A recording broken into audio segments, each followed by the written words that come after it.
ನಮಸ್ಕಾರ ಸ್ನೇಹಿತರೆ, ಎಲ್ಲರೂ ಹೇಗಿದ್ದೀರಾ? ಐ ಹೋಪ್ ಎಲ್ಲರೂ ಚೆನ್ನಾಗಿದ್ದೀರಾ ಅಂತ ಅನ್ಕೋತೀನಿ. ಇವತ್ತಿನ ಈ ವಿಡಿಯೋದಲ್ಲಿ ನಾನು ಮಸಾಲೆ ದೋಸೆ ಮೇಲೆ ಒಂದು ಕೆಂಪು ಖಾರದ ಚಟ್ನಿನ ಅಪ್ಲೈ ಮಾಡ್ತಾ ಇರ್ತಾರೆ. ಅದು ನೀವು ನೋಡಿರ್ತೀರಾ.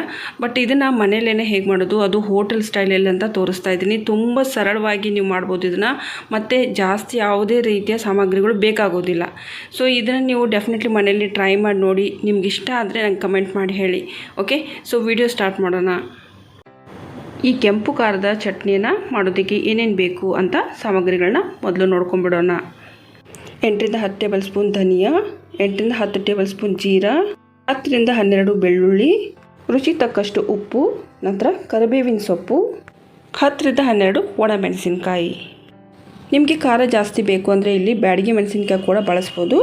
ಮೊದಲು ನಾನು ಮಿಕ್ಸಿ ಜಾರ್ಗೆ ಇವಾಗ ರುಬ್ಕೊಳ್ಳೋದಕ್ಕೆ ಜೀರಿಗೆ, ಧನಿಯಾ, ಆ ಜೊತೆಗೆ ಚೆನ್ನಾಗಿ ಸುಲಿದು ಇಟ್ಕೊಂಡಿರುವಂತಹ ಬೆಳ್ಳುಳ್ಳಿ ನಾವು 10-12 ತೊಗೊಂಡಿದ್ವಿ. ಸೊ ಅದನ್ನು ಕೂಡ ಇಲ್ಲಿ ಸೇರಿಸ್ತಾ ಇದ್ದೀನಿ.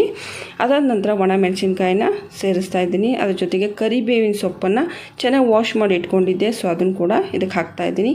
ಇದು ಜವಾರಿ ಕರಿಬೇವು ಅಂತ ಹೇಳ್ತಾರೆ, ಇದಕ್ಕೆ ಸ್ಮೆಲ್ ಜಾಸ್ತಿ ಇರುತ್ತೆ. ಅದರ ನಂತರ ರುಚಿ ತಕ್ಕಷ್ಟು ಉಪ್ಪನ್ನು ಹಾಕ್ತಾ ಇದ್ದೀನಿ. ಇದಾದ ನಂತರ ಇವಿಷ್ಟನ್ನು ಕೂಡ ನಾವು ನುಣ್ಣಗೆ ರುಬ್ಕೊಂಡ್ಬಿಡೋಣ.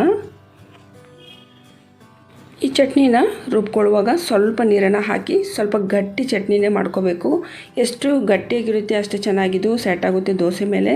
ತುಂಬ ತೆಳುವಾಗಿದ್ದರೆ ಅಷ್ಟೊಂದು ಚೆನ್ನಾಗಿ ಬರೋದಿಲ್ಲ. ನೋಡಿ, ಇವಾಗ ಇದು ರುಬ್ಕೊಂಡಾಗಿದೆ. ಈ ರೀತಿ ಇರಬೇಕು ನಿಮ್ಮ ಕೆಂಪು ಖಾರದ ಚಟ್ನಿ. ನೋಡಿ, ನಾನು ತೋರಿಸ್ತಾ ಇದ್ದೀನಿ. ತುಂಬ ತೆಳುವಾಗಿಲ್ಲ, ತುಂಬ ದಪ್ಪ ಕೂಡ ಇಲ್ಲ, ತುಂಬ ಚೆನ್ನಾಗಿ ಬಂದಿದೆ. ಇದಕ್ಕೆ ಜಾಸ್ತಿ ನೀವು ಟೈಮ್ ಕೊಡಬೇಕಾಗಿಲ್ಲ. ಯಾವಾಗ ನೀವು ದೋಸೆ ಮಾಡ್ತಾ ಇರ್ತೀರಿ ಆವಾಗ ಕೂಡ ನೀವು ಇಮಿಡಿಯೇಟಾಗಿ ಇವಿಷ್ಟು ಸಾಮಗ್ರಿಗಳನ್ನ ಹಾಕಿ ಈ ಚಟ್ನಿನ ರೆಡಿ ಮಾಡ್ಕೊಂಡು ಇಟ್ಕೊಂಡ್ಬಿಟ್ರೆ ಆಯಿತು. ದೋಸೆ ಮೇಲೆ ಯಾವಾಗ ನೀವು ಹಚ್ತಿರೋವಾಗ ತುಂಬ ಚೆನ್ನಾಗಿ ಘಮ ಘಮ ಅಂತ ಸುವಾಸನೆ ಬರುತ್ತೆ. ಅದ್ರ ಜೊತೆಗೆ ದೋಸೆ ನೀವು ಸರ್ವ್ ಮಾಡ್ತಿರಲ್ವ, ಸೊ ಆವಾಗ ಈ ಚಟ್ನಿ ಅದರ ಒಂದು ದೋಸೆ ಟೇಸ್ಟನ್ನು ಕೂಡ ಇಂಪ್ರೂವ್ ಮಾಡುತ್ತೆ. ಐ ಹೋಪ್ ಇವತ್ತಿನ ವಿಡಿಯೋ ನಿಮಗೆ ಇಷ್ಟ ಆಗಿದೆ ಅಂತ ಅನ್ಕೋತೀನಿ.